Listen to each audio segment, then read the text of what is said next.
Bismillahirrahmanirrahim. Assalamualaikum warahmatullahi wabarakatuh. Alhamdulillahi rabbil alamin.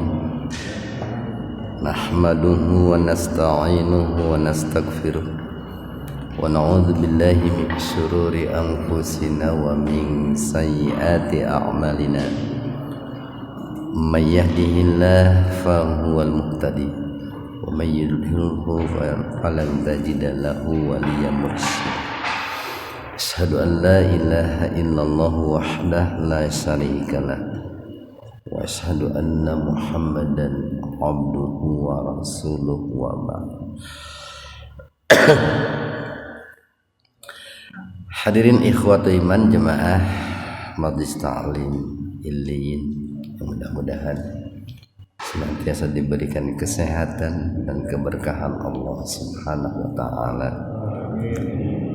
Alhamdulillah, kajian tafsir di Majlis Tafsir Illiyin pada kesempatan ini membahas surat Al-A'raf ayat 172 halaman 173. Halaman 173 Al-A'raf ayat 172.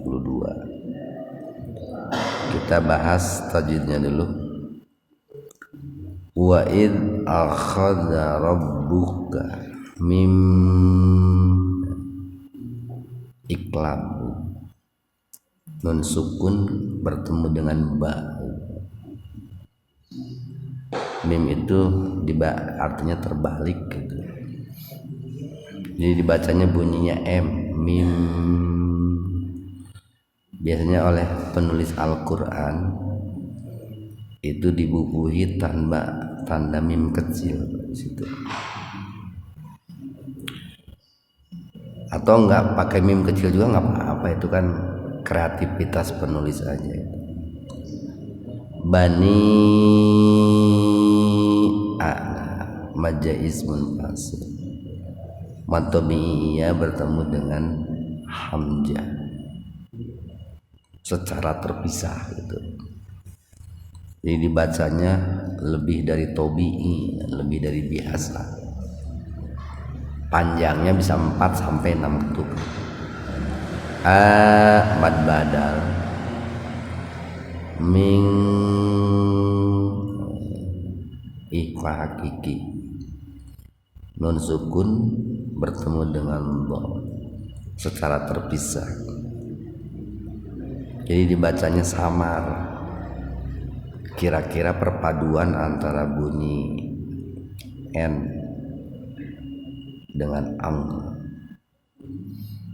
Ming duhu mantabi wawu rihim idhar safau. Mim sukun bertemu dengan da secara terpisah. Jadi dibaca jelas itu di bibir.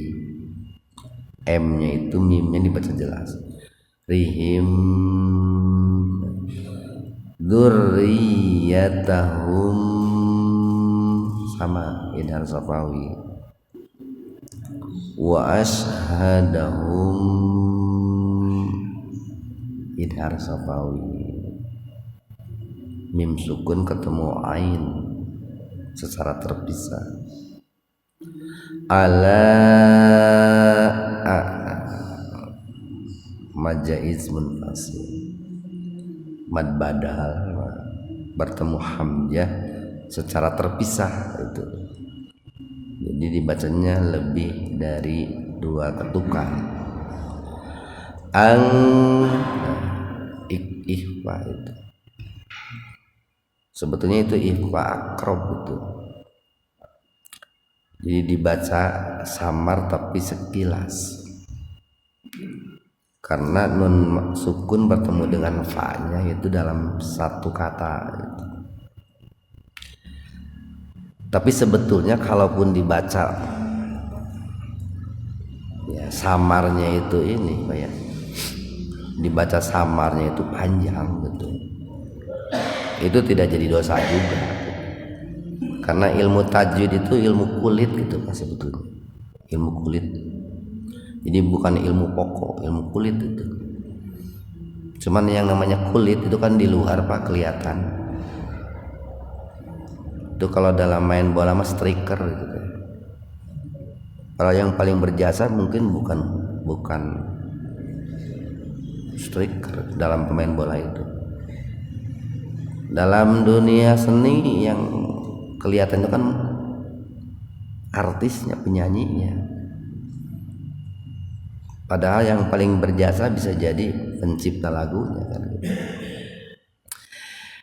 Nah tapi luar biasa di kalangan umat Islam ilmu tajwid itu mendapatkan perhatian yang serius.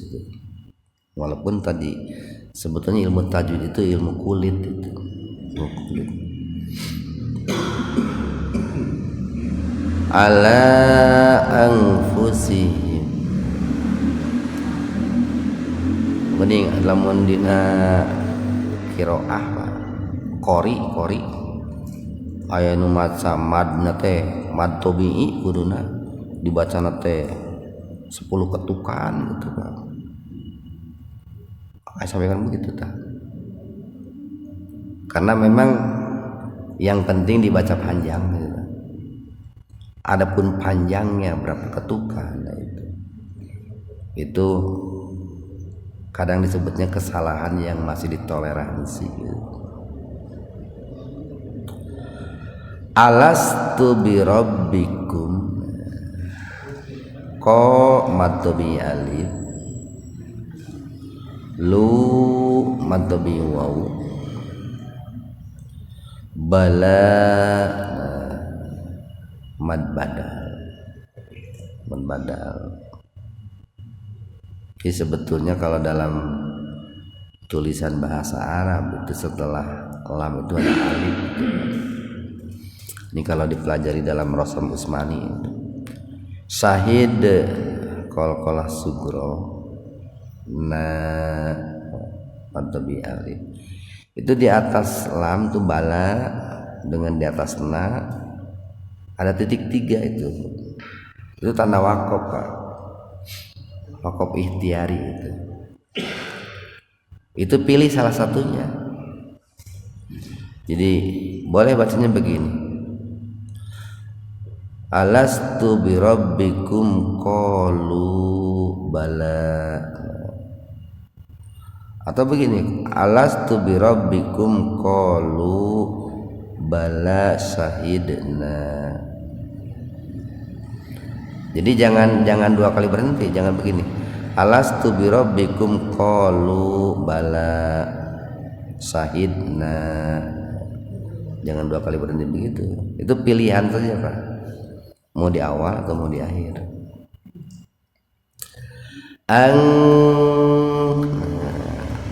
Ifa hakiki nun sukun bertemu dengan ta.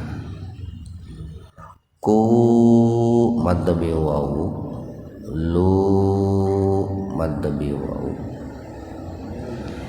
yaumal idhar komariya atau alif lam komariya kia mad badal matiin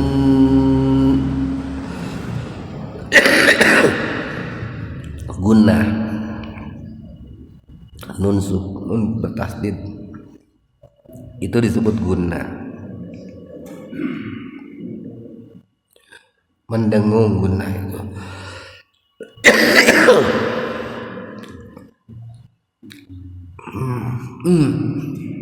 Ya hilang suaranya.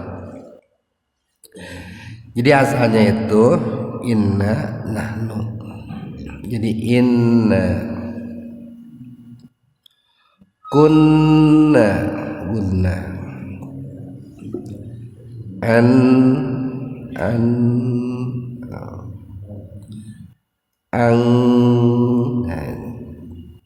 pun sukun ketemu dengan sama ifa hakiki. Ha mad badal, za mad tabi alif, go mad badal, safilin madari disukun. Ikhwanu fiddin arsadakumullah. Ayat ini cukup terkenal ya di kalangan kita umat Islam, yang secara garis besar itu berbicara tentang perjanjian kita seluruh manusia ya, seluruh anak cucu Adam, bahkan seluruh nabi dan rasul dengan Allah Subhanahu wa taala, itu yang terjadi di alam arwah itu, di alam ruh itu Pak.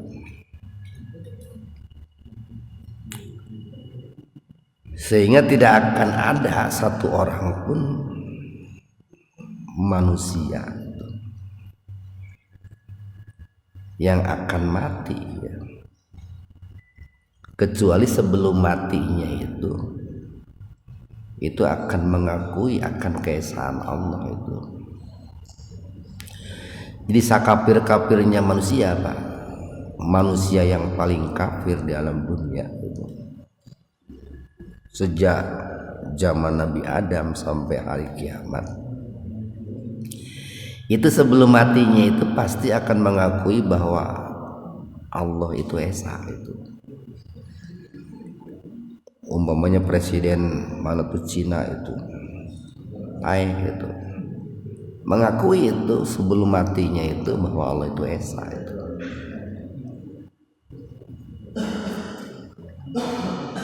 Bahkan ulama mengatakan kan perjanjian ini sudah diikrarkan oleh semua manusia yang sudah Allah ciptakan,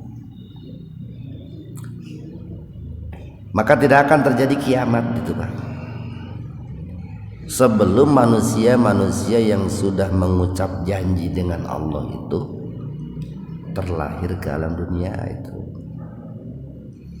Kan tempo hari itu pernah kita bahas tuh, dalam kajian hadis qudsi, bahwa suatu ketika Allah memperlihatkan apa yang digenggam oleh telapak tangannya kepada Nabi Adam alaihissalam. Belum lama apa, masih bulan ini kita mengkaji hadis itu. Masih ingat Pak? Nah waktu itu kan semua manusia yang akan terlahir ke alam dunia itu ada dalam genggaman telapak tangannya Allah itu. Ustadz Yusuf ayah didinya, Ustadz Abah Ridwan ayah gitu. Pokoknya semuanya udah ada gitu. Padahal Nabi Muhammad juga belum lahir, Nabi Nuh juga belum lahir. Pada saat itu kan ada orang itu nanti bisa dilihat tuh dalam hadis riwayat Tirmidzi itu. Ada orang itu yang sangat cerah itu, bersinar. Lalu Nabi Adam bertanya, ya Allah siapa orang itu? Allah menjawab, dia itu keturunanmu wahai Adam, Daud, Nabi Daud alaihissalam itu. Nah gitu kan. Jadi semua yang akan terlahir ke alam dunia ini, yang akan terlahir ke alam dunia, dan itu sudah Allah ciptakan, bahkan sudah diperlihatkan kepada Nabi Adam, itu pernah mengikat janji kepada Allah di alam ruh itu. Ini janji ini ada tercantum dalam surat Al-A'raf ini. Ada juga nanti Bapak lihat umpamanya dalam surat Al-Hadid gitu. Dan dilihat dalam Al-Hadid, termasuk dalam surat Al-Ahzab itu. Al-Ahzab. Wa'idna, dan ingatlah. Tempo hari kan pernah kita sampaikan, di satu sisi id itu sebagai dorof ya, keterangan. Ini keterangannya keterangan waktu ini. Di sisi lain, ketika ayat Al-Quran menggunakan kata id itu, umumnya id itu disimpan di awal, Pak. Umumnya ayat tersebut berbicara tentang kisah, tentang cerita itu, tentang kisah. Dan ingatlah akhoda ini termasuk kata mustarok ini, satu kata yang memiliki beberapa makna. Bisa artinya mengambil, bisa maknanya mengambil, bisa juga maknanya mengeluarkan, Pak. Di akhoda ketika mengeluarkan atau juga mengambil juga bisa. Kalau dimaknai mengambil berarti mengeluarkan dari dalam keluar, atau mau langsung sajalah mengeluarkan gitu biar mudah. Dan ingatlah ketika mengeluarkan, siapa? Rabbuka, Rabbmu, min bani Adama, dari keturunan Adam alaihissalam, min dari duhurihim. Nah, duhur itu ini sulbi, dari sulbi mereka, dzurriyyatahum, keturunan mereka. Jadi kalau dirunut begini, Pak, dikaitkan dengan ayat lain, hadis lain. Ya, pertama, manusia yang lahir ke dunia itu adalah ada manusia pertama, ayat yang berbicara seperti ini itu berbicara terkait dengan sulbinya Nabi Adam. Yang kedua, terkait dengan sulbinya kaum lelaki, para suami keturunan Nabi Adam. Kan semua suami ini kan punya sulbi, kan? Ya, sulbi. Jadi ini ayat ini bukan hanya ditujukan kepada Nabi Adam, tapi ditujukan juga kepada kaum lelaki, kaum suami. Karena semua yang terlahir ke alam dunia itu kan tercipta dari sulbinya kaum lelaki. Awalnya Adam seperti itu, kayak Adam keturunannya, Adam, Qabil, Habil tuh seperti itu. Kan Adam punya anak Qabil, Habil. Nah, Qabil dan Habil itu dari sulbinya Nabi Adam. Nah, kesini-sininya pun sama itu, dari sulbinya kaum lelaki itu. Allah mengajak kita untuk mengingat itu tuh, merenungkan, nah, untuk merenungkan, mentafakuri. Wa ashadahum, dan meminta mereka bersaksi,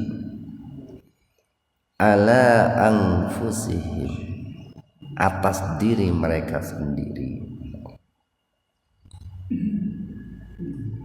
Jadi kalau dirunut begini, Pak, nih, kita ini kan pertama kali diciptakan oleh Allah adalah jasmani kita, jasmani, Pak, nih. Jadi kita tidak boleh juga meremehkan jasmani. Walaupun alhamdulillah sih sebetulnya manusia perhatian terhadap jasmani sudah bagus bila dibanding perhatiannya terhadap rohani. Karena memang jasmani itu diciptakan lebih awal. Jadi Allah kan menciptakan kita dari itu tuh, saripati tanah Pak. Itu prosesnya kan panjang tuh Pak, sampai kurang lebih 4 bulan Pak. 120 hari kan. Jadi setelah sperma dengan sel telur itu bercampur Pak, melalui proses perkawinan, itu kan membentuk alaqah. Itu alaqah itu kan ini segumpal darah. Disebut alaqah itu karena menggantung Pak, menggantung di dinding rahim, disebutlah alaqah itu. Nah itu kan terjadi selama 40 hari itu. Kita dalam bentuk alaqah selama 40 hari. Itu belum ditiupkan ruh, itu belum ada ruh. Dan luar biasanya, sekalipun ruhnya itu belum ditiupkan, itu nggak busuk itu Pak, nggak busuk.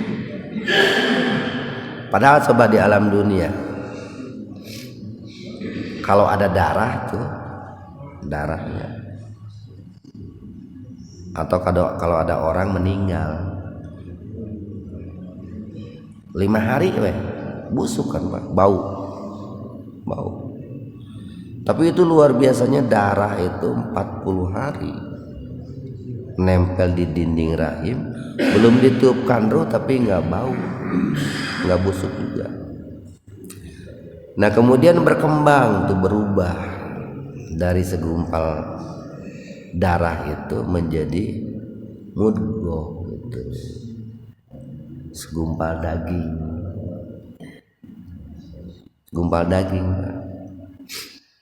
Nah segumpal daging itu disebut mudghah itu karena daging tersebut satu ukurannya kecil. Saking kecilnya itu kalau dikunyah oleh kita,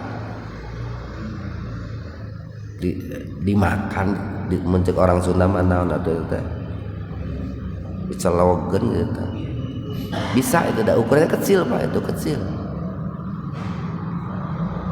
Baru setelah mudghah itu,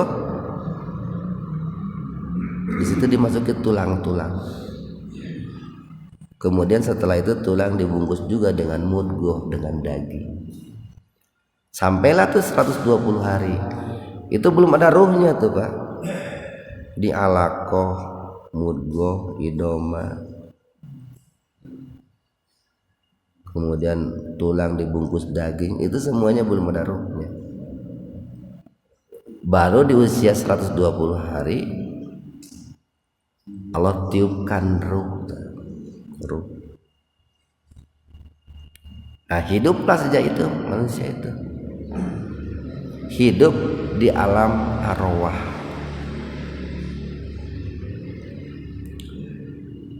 Nah pada saat itu juga Allah itu ciptakan untuk kita yang namanya fitrah. Allah Al-Fatir itu, ini kalau di Al-Quran suka ada tuh, Fatirus samawati wal ardh. Allah pencipta seluruh langit dan bumi. Disebut Al-Fatir Allah itu karena pencipta pertama kali itu Pak. Tidak ada pencipta langit dan bumi sebelumnya. Nah fitrah pun sudah diciptakan oleh Allah sejak kita berada di alam rahim.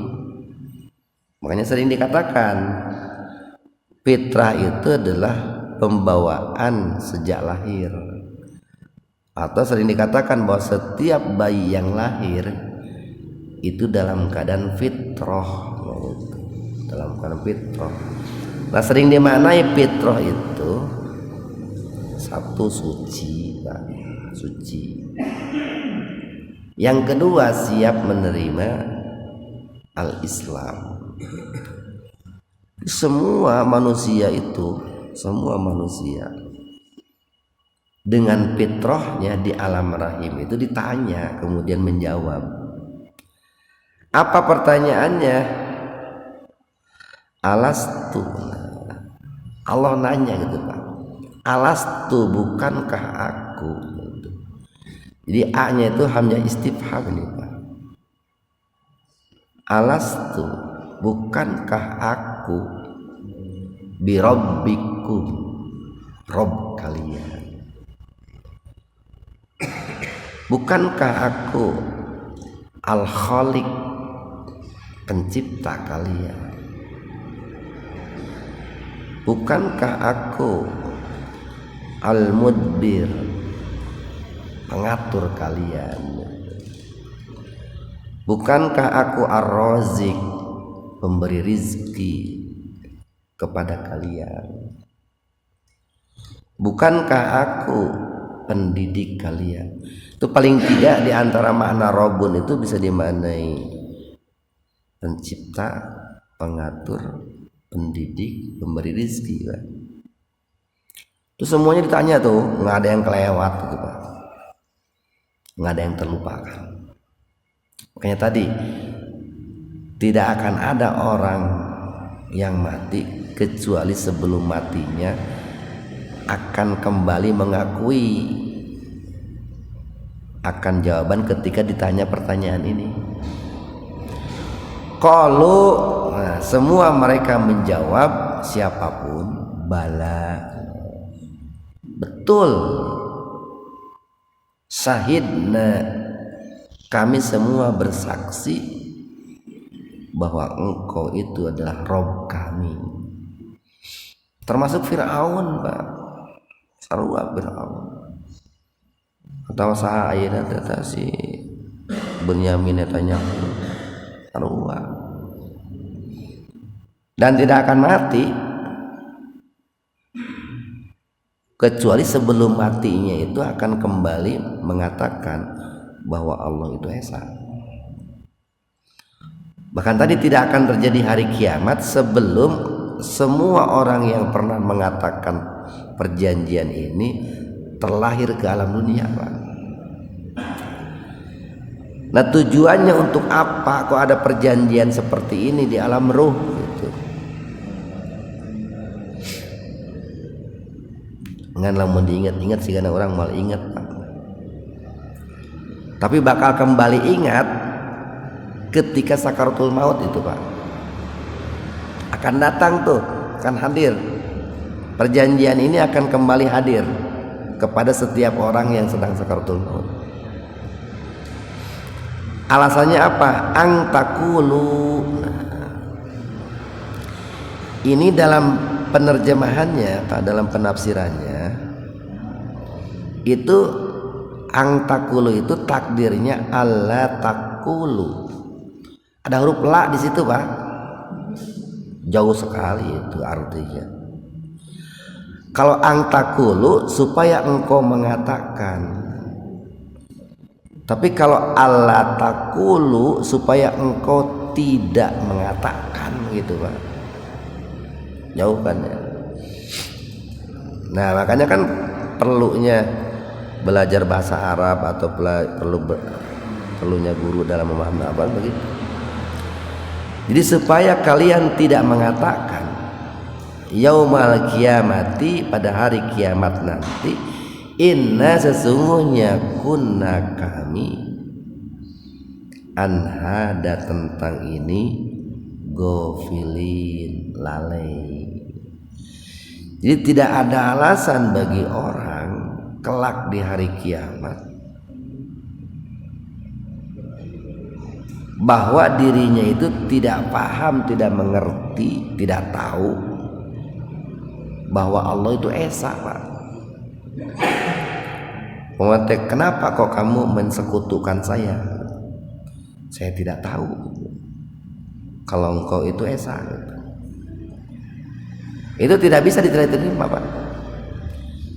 Kenapa tidak diterima? Karena sebetulnya semua orang sudah mengikrar janji di alam rahim itu.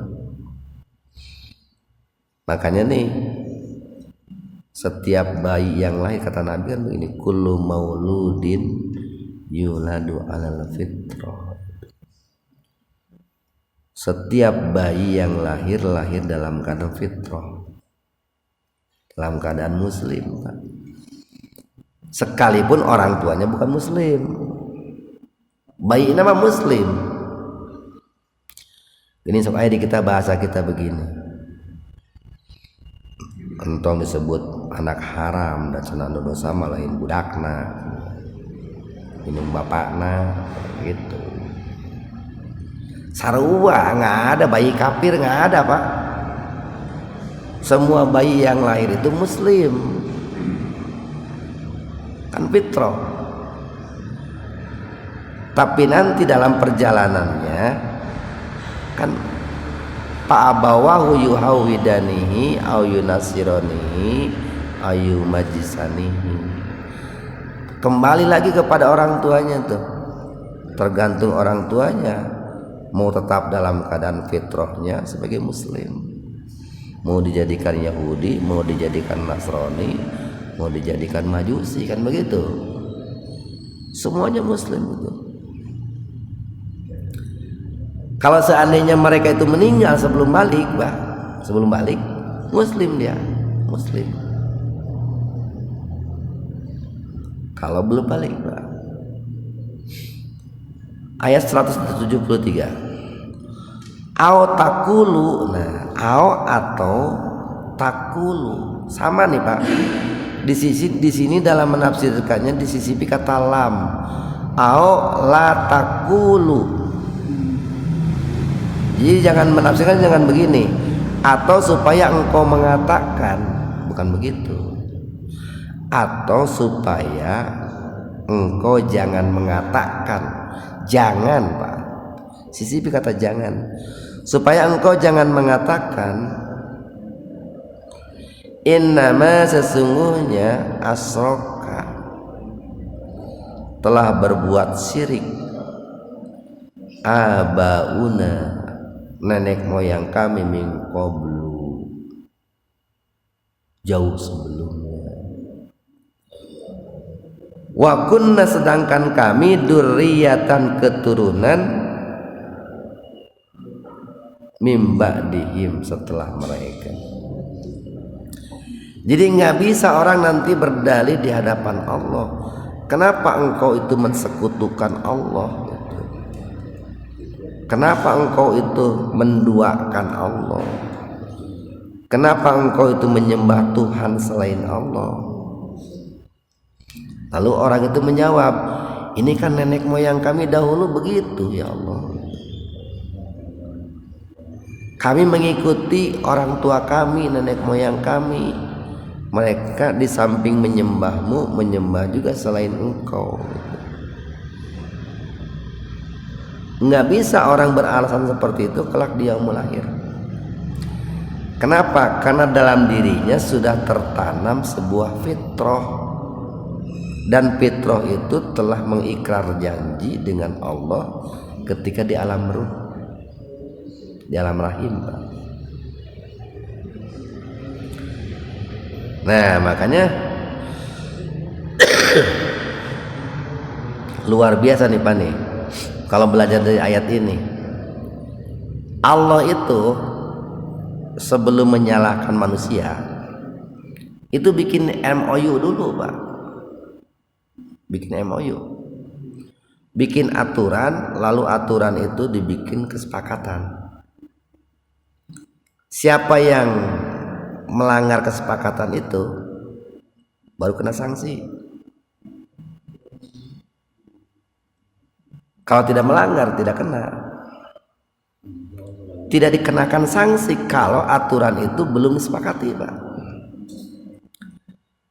Kan ai manusia mah kadang aturan tersanggeuna nah dia keserangan kan gitu.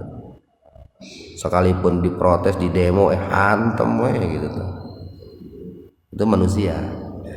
Kalau Allah itu bikin dulu aturan, lalu dengan yang bersangkutan dengan manusia itu ada perjanjian dulu.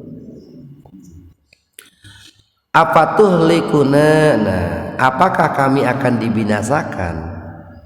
Bima disebabkan fa'ala yang diperbuat al-mubtilun oleh orang-orang yang batil, oleh orang-orang yang sesat, yang menyimpang. Jadi nanti di yaumul kiamat ya, mungkin saja orang-orang yang hari ini di dunia menyekutukan Allah itu akan protes kepada Allah, meminta keringanan kepada Allah. Ya Allah, masa gitu kami kan berbuat dosa seperti ini, kami menyekutukan Allah itu karena para pendahulu kami, nenek moyang kami. Masa kami akan dibinasakan gara-gara kami mengikuti langkah mereka? Harusnya mereka yang dibinasakan, bukan kami. Nah, karena tadi sudah ada perjanjian di alam ruh, tidak bisa itu, tidak diterima argumentasi itu oleh Allah.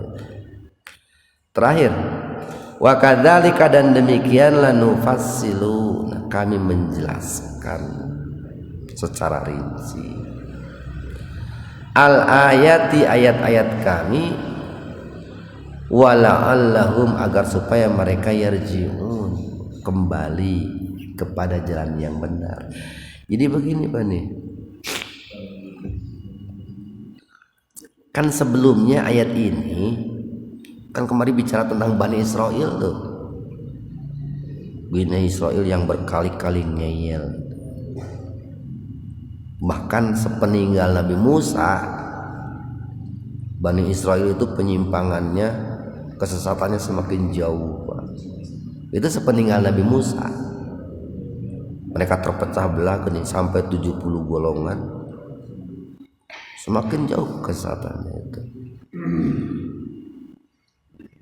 Bahkan hari ini mungkin bukan mungkin lagi orang-orang Bani Israel menyekutukan Allah juga.